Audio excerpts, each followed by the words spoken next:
Today's Shir in Rambam, Tezayin here is Hilchos Shelo Upikadon Perek Gimel Daled Hey. We're going to focus on a few halachas in Perek Hey, strong dinei mamonos. Let's put it that way. Sugyas that are dealt with in the yeshivas, etc. It's been a while, probably. Very interesting halacha in Perek Hey, halacha beis. Says the Rambam,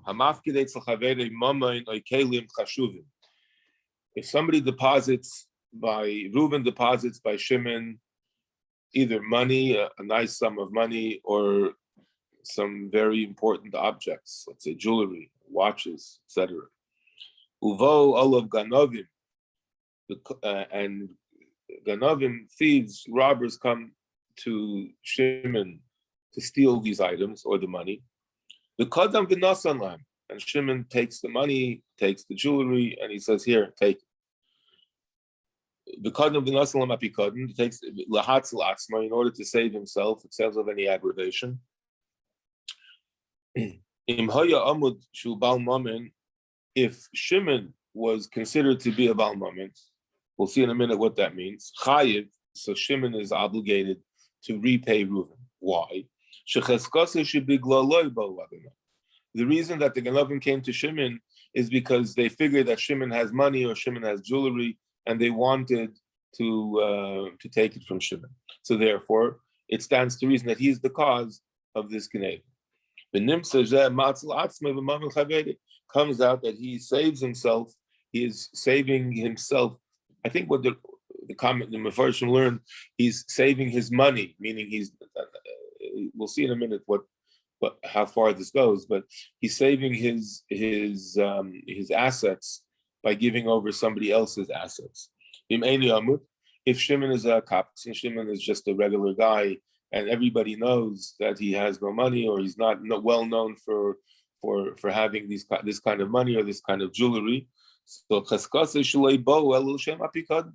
the Ganovim somehow knew that Reuven put the money or the jewelry by Shimon, and that's why they came, not because of Shimon. So therefore, upater became calculated. Shimon is pater if he gives him the money because it's simply not his fault. So there's an interesting machlokes between the Rashba and the Rambam here. The Rashba and the Gemara. The makar of this din is in the Gemara Bava Kama. Kuf Yud Zayin, the same thing, and the Rashba explains over there. The Rashba is more machmir than the Rambam. The Rashba explains that even in the case where there's a chazaka that the Ganovim came because of the pikad, they knew that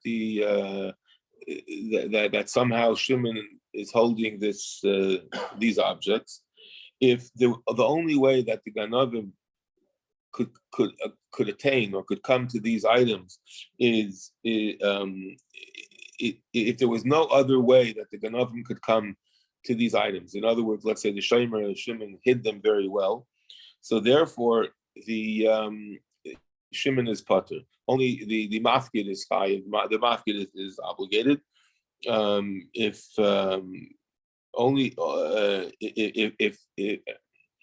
If he was the one that brought the items to the Ganovim, meaning he the only time according to the Rashba is that the mafkid is more responsible over here.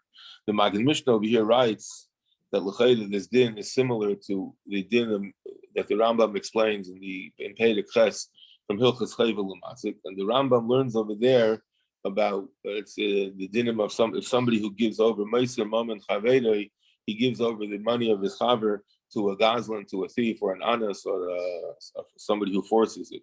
So over there, the din is that if a person gives over somebody's money because somebody forced them to give, like the Goyim, the non-Jews, forced them to give over money, he's pater. Only if he was the one that mamish he was involved in, it's called nasiv and nasim biyad, if he was more involved in the transaction. But l'chayda, so the same thing over here said, l'chayda said, so the Magen Mishnah asks, L'chayr over here, the shomer should be chayav. Because since over here the shomer was the one that gave over these items, that's how the Rambam learns it. Not that the mafkid gave the items, but the shomer gave over the items to the ganavim. L'chayda, he should be the shomer should be chayav. In other words, according to the Rashba, the difference would be who gives over the items to the ganav. That's the one that's chayav. So. In other words, the Rashba makes a distinction between who is the one that gives over the items, but the Rambam doesn't make such a distinction. The Rambam says that in any case, if the Ganavim came because of the Upikadon, in other words, they knew somehow that Shimon is holding this jewelry or this sum of money. In all cases, says the Rambam, the Shemer is patur because it's not his fault. They came not because of him; they came because of the item. The Maggid Mishnah explains that what's the difference between this case over here and the case of Chayv Mazik, where he gives where the person is Meiser Mammon to the guy in Ansu Goyim and his Chayiv. What's the difference? So over there, says the Maggid Mishnah makes a very interesting distinction. Over there, the Rambam's talking about Meiser Mammon Chavere. Somebody gives over his friend's money to a ganef or to an anas. He's talking about he gives over Mammon Chavere that's in the Chaver's Rishus. That the guy comes and says, "You better give me a lot of money, or you better give me a lot of jewelry." He says, "Wait a minute, I know how to save myself. I'll go to my friend's house, I'll go under his mattress, and I'll give him the money, I'll give him the jewelry." So in such a case, says the Rambam, that he's chayiv. But in the case over here, he's giving Mammon Chaveri that's by him already. And since in our case, the only reason that the Ganavim came is because of the Upikadon that's found by this Shemer, so the Shemer is not obligated. That's the shit of the Rambam. So we have over here an interesting machlokes between Rashba, who's machmer on somebody who gives over somebody's money to even money that he's watching, and the Rambam who learns that the ikar is we have to focus on exactly who is the one that why are they coming? Are they coming because they know that this person has money, or they know that this person is hiding somebody else's possessions? This is Alman that Evan Azal says l'chayda that this hezber, this chiluk of the Maggid Mishnah is not so clear. He says like this. He says that it's not so clear. So he wants to give a different explanation in our Rambam. Why according to our Rambam he's patur? So he says something interesting. He says over there in Hilchas Chayv L'Mazik, the Rambam learns that there's a din of roidef even on money. We know the famous din of roidef if somebody is running after another is being pursued, so he can do anything to save himself, and he's not chayiv. Says the Rambam over there in Hilchos Chayv L'Mazik that even on mammon, a person could save himself even with if the roidif is mammon, is a din roidif on even on mammon. He gives an example: a svina, a boat that's about to be capsized. So you're allowed to throw over the possessions of people that are causing the boat to capsize, even though technically maybe we could save the boat with other things. If I throw over the motor or throw over some other heavier items that aren't the person's possessions. So in other words, he's patur. Says the Evan Azal, the same thing is over here. The mammon that is that is by a person that has been given to a person to watch has become a raiduf, because the ganavim are coming to your house because of this money. So therefore, you're allowed to, even according to the Rambam, give it over to them via dayim, because it's similar to a raiduf. Nitin latzilei b'mamayim. Now, however, as the Evan Azal says, if the money is not in his possession, the money is in the other person, we have to go to the next door and take out from under his mattress money. That already is not called raiduf, because it's not in the place where he was. Raiduf is something that is in his place where he is. His boat is capsizing, etc. But to go to if somebody's being threatened for money, and instead of giving his own money or to save himself, he goes to his friend's house, that's not called a raiduf, says the evidence. Okay, that's just the ha'ara on halacha base, on an interesting way to learn the dinim of people that come to other people's houses to steal, whether they know that it's there's money there, they don't know whether they know it's the shomer or not the shomer. Let's go to another two halachas in this page. Halacha vav and halacha zayin. So halacha vav, the Rambam says like this: if somebody deposits by a shomer, by a guardian, fruits or vegetables that are not measured exactly, and the shomer mixes them with his own fruits, and he didn't measure them to begin with, so we don't know exactly what's what. He's called a pesheya, says the Rambam. So now the question is how much. So the Bala Upikadon says, you know what? I know exactly how many fruits I had. But Shemer says, you know what? I'm sorry, I don't know. I just threw it into my cupboard, and I don't know. Says the Rambam, Yishalim b'lei shua. The shomer has to pay exactly what the person who demands the money without even a shua. The shomer, the guardian, obligated himself to pay.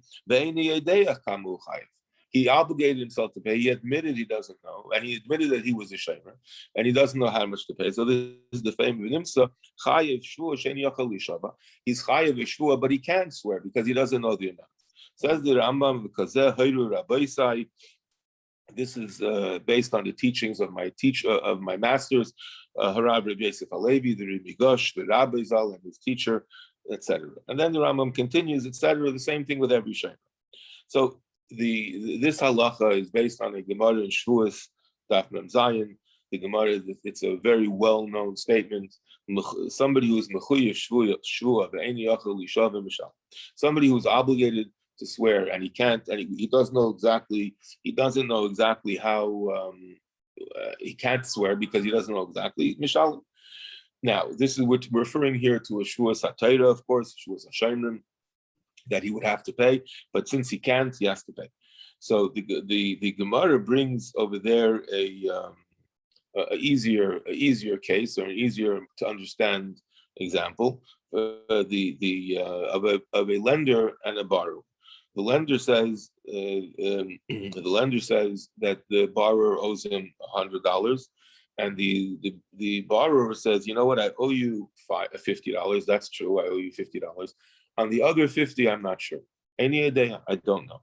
So now, if this is very basic laws of shua, if the labor would have said, I owe you 50, yes, and I categorically deny owing you another 50, which is of course called meida b'mixas and kaifer b'mixas. He admits a little bit and he denies another little bit. So this, of course, is a classic shua meida b'mixas. It's a classic shua satayra of somebody who owes a little bit, because he admits on 50.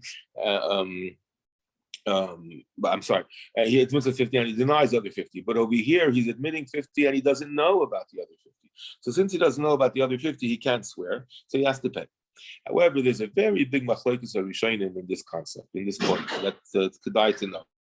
The Rimi Gush says that even a shomer, even somebody who deposits something by another person, and he deposits money, and he doesn't know exactly how much he deposited. He gave him a bag of money. He gave him something, and so says the Rimi Gush. In such a case, he also the Rimi Gush says something interesting. The receiver has to pay, because also the same thing. He can't mitzad the same din of mitoch and yachal lishav and mishal. In other words, what this really means is, if you go a little bit deeper, this is like Mefarshim explained, that even if the shomer, even if the nitva, the person that is being asked to pay back, he doesn't really he doesn't really have the opportunity or the way, or he didn't really bother to look into the bag to see how much money is there. This is called a pesheya, and he should have looked, and he has to pay. That's what the Rambam says. The Rambam says, in other words, in any case where he could have looked or he could have known, He could have. So therefore, he should have. Even if the Teveya says, "I don't know," I'm sorry. Even if the Teveya says, "I'm not. I'm not really sure of the exact amount." He has to pay.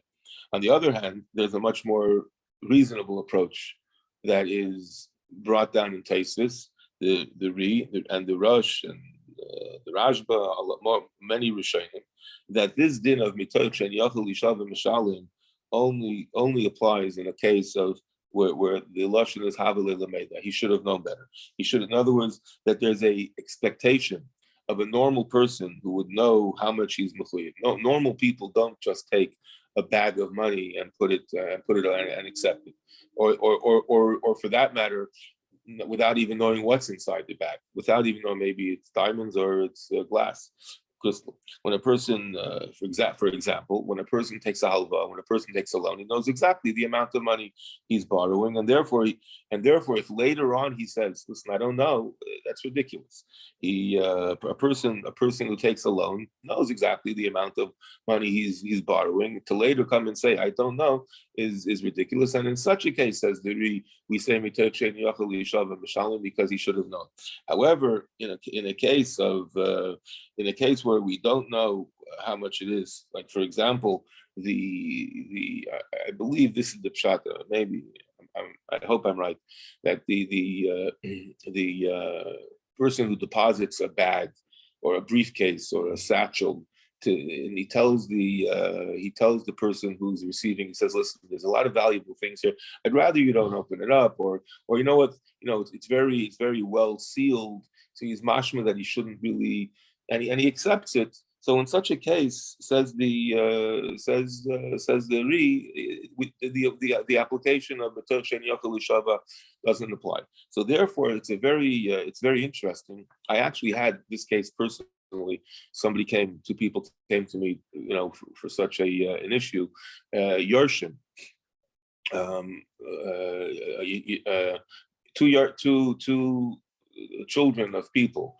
So one person claimed that the father of the other Yisayim owed their father a large sum of money, and the other Yarshim, meaning the people, the Levim, in this case, the children of the borrower, says, "Yes, we know that our father borrowed money, but for some reason, both your father and our father weren't clear on the amounts. There was just a trust between them, and they had checks of monthly checks, which don't indicate how much exactly they owe, and for some reason, they didn't write it down. So the Teveya, the Yosim, the Yershim of the person that was Teveya, said, I know, my mother told me that it was $50,000, and the Yershim of the Leva say it could be, but we don't know. We want to do the right thing, but we don't know. So this is a classic case of in a case where according to the there's no inyan of mitoch, because there should have been a document. There should have been some type of a clarity over here. And the fact that there was no clarity, you can't just say mitoch and yachal ishav and mishal. Because I think the lashon of the Rishonim is that there's no reason that the Yisayimim should know how much their father, the fathers, all of their father's cheshbainis. It's not something reasonable. So according to the Rambam, yeah. So that's the re. So halacha l'maisa, the Mefarshim say that there is no chilik. Even the Rambam would agree that in the case where they don't know, they don't have to pay, but the Mefarshim explained that it's not because of the svara of mitoch. They will say that there was a takanim yuchadas of taninon liyisayimim. We have a special dispensation that we realize that Yisayimim don't know what their father has, but in the svara sadav, the Rambam will say that we don't hold of lehavle lemeda in certain cases. So actually, the Ravid agrees with Taisus. And the Ravid will actually argue here on the Rambam, and he won't agree with the Rambam that that you have to mitoshen yochel lishavim mishalim. Another 2 seconds, I'll just gloss over the next halacha, which is very interesting, which is a outcrop and a continuation of halacha vav, halacha zayin. If his father, person meis aviv, v'iniach leisak tzorur v'ifkide etzel chaveda yupasha by a mafkid. So Reuven had a father, Yaakov, and Yaakov died, and he had a satchel of valuables.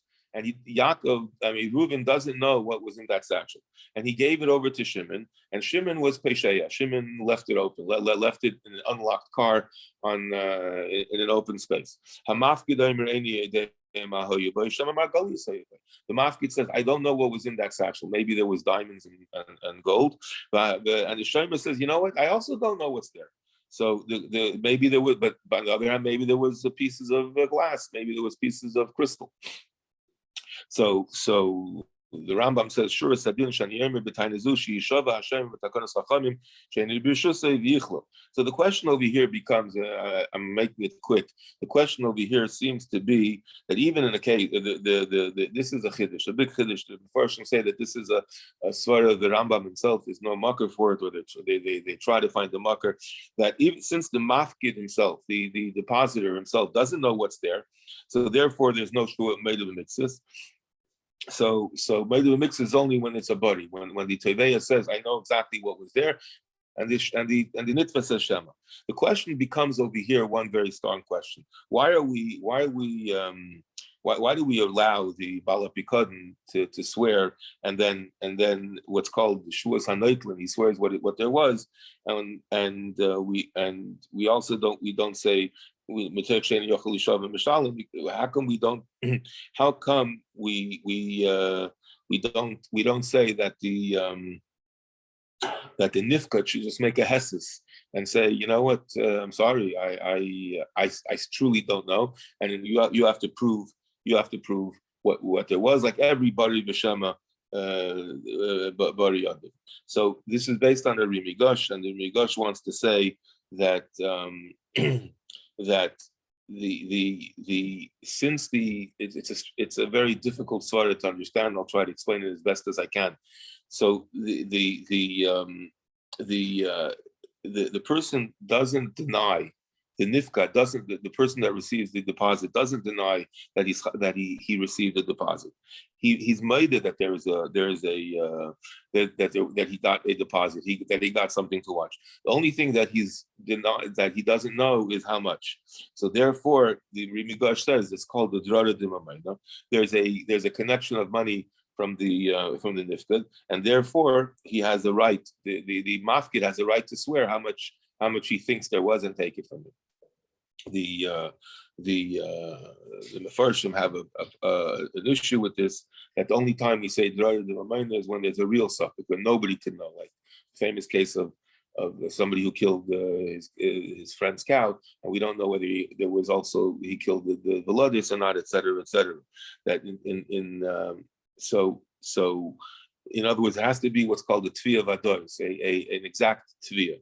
But otherwise, the nizik cannot be obligated to we don't, the nizik, since the nizik doesn't know exactly what was done, we can't obligate it. The same thing over here, since there's no tviyah vadois, so the shaymer cannot be obligated, and therefore the Magid Mishnah writes that the ikr is the ikr halacha here is not like the Rambam, but according to the Ravid, who will agree and say that we don't accept the shvua of the mafkid in such a case.